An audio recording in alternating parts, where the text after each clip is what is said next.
guys, welcome to our PowerPoint. Kembali lagi bersama aku Yuri.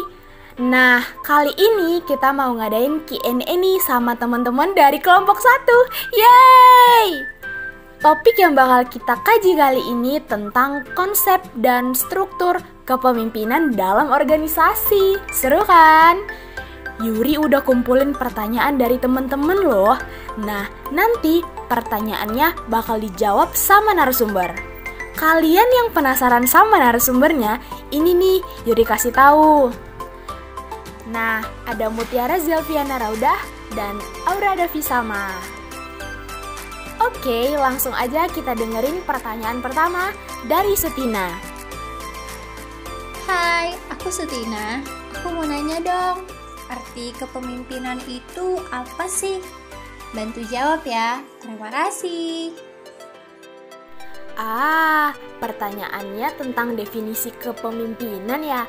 Oke, untuk pertanyaan ini Yuri serahin pada Aura. Oke, waktu dan tempat dipersilahkan. Oke, aku bakal jelasin nih, definisi kepemimpinan itu luas ya cakupannya. Tapi aku ambil pendapat beberapa para ahli saja ya.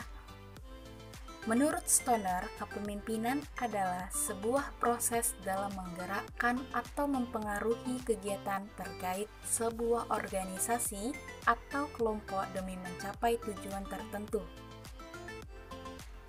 Menurut Wahjo Sumitjo, kepemimpinan merupakan kemampuan dalam diri seseorang dan mencakup sifat-sifat seperti kepribadian, kemampuan, dan kesanggupan. Menurut Sondang Pesiagian, kepemimpinan dapat diartikan sebagai kemampuan seseorang saat menjabat sebagai pimpinan organisasi tertentu dalam mempengaruhi orang lain, khususnya bawahannya. Nah, itu dia pertanyaannya udah kejawab ya. Oke, kita lanjut ke pertanyaan berikutnya, ada dari David. Yuk kita dengerin sama-sama. Halo, aku David dari Medan.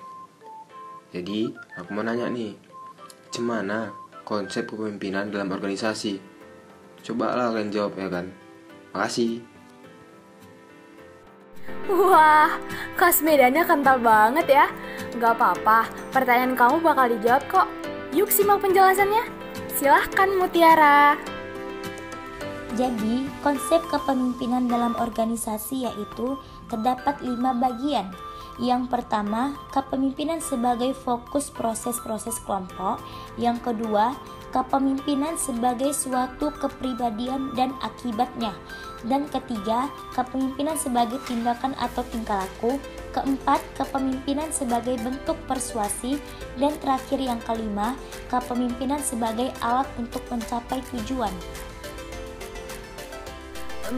Cukup jelas ya konsepnya, mudah dipahami pula.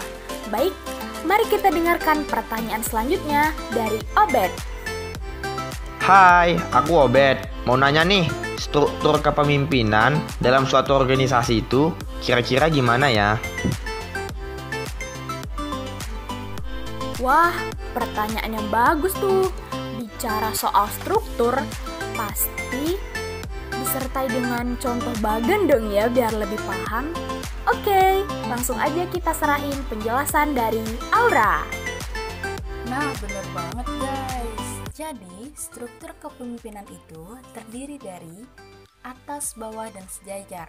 Sudah ditentukan dan berbagi, perlu diketahui dan transparan, kita dan mereka. Yang pertama yaitu atas, bawah, dan sejajar. Maksudnya, yaitu dalam struktur kepemimpinan vertikal, keputusan dibuat dari atas ke bawah, sedangkan horizontal berpusat pada kerja sama tim.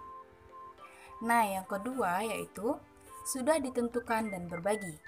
Maksudnya, kepemimpinan vertikal menggunakan sistem hierarki, sedangkan horizontal tanggung jawab dibagi dalam organisasi. Nah, yang ketiga yaitu perlu diketahui dan transparan.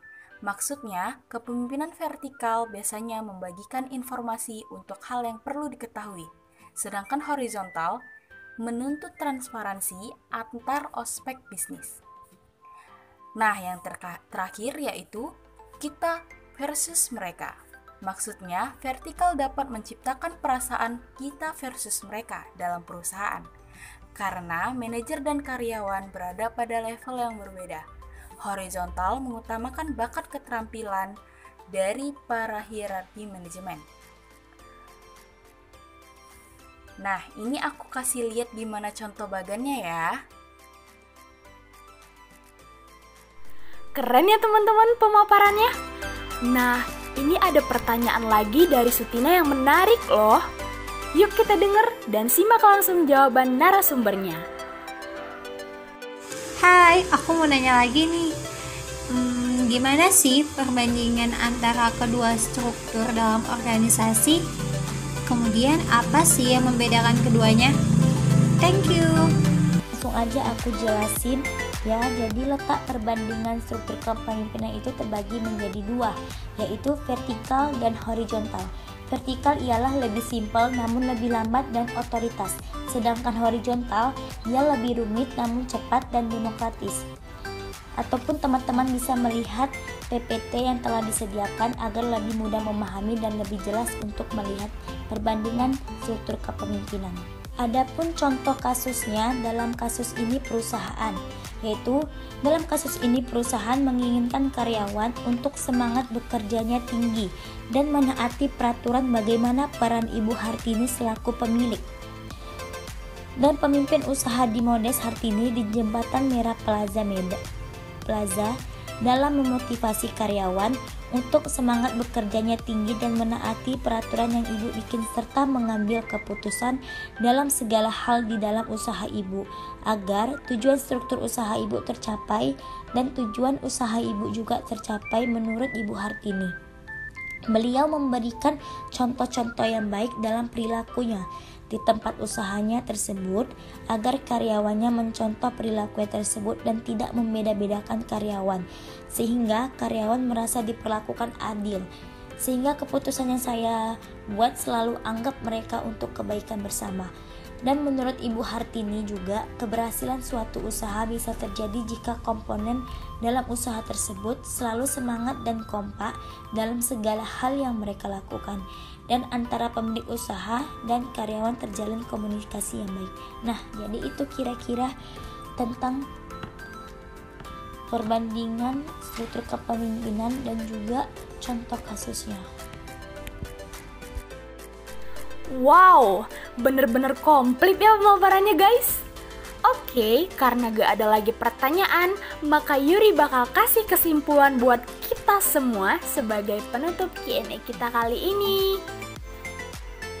Jadi kesimpulannya, kepemimpinan itu merupakan sesuatu yang wajib dalam kehidupan agar kehidupan menjadi teratur dan keadilan bisa ditegakkan sehingga tidak berlaku hukum rimba.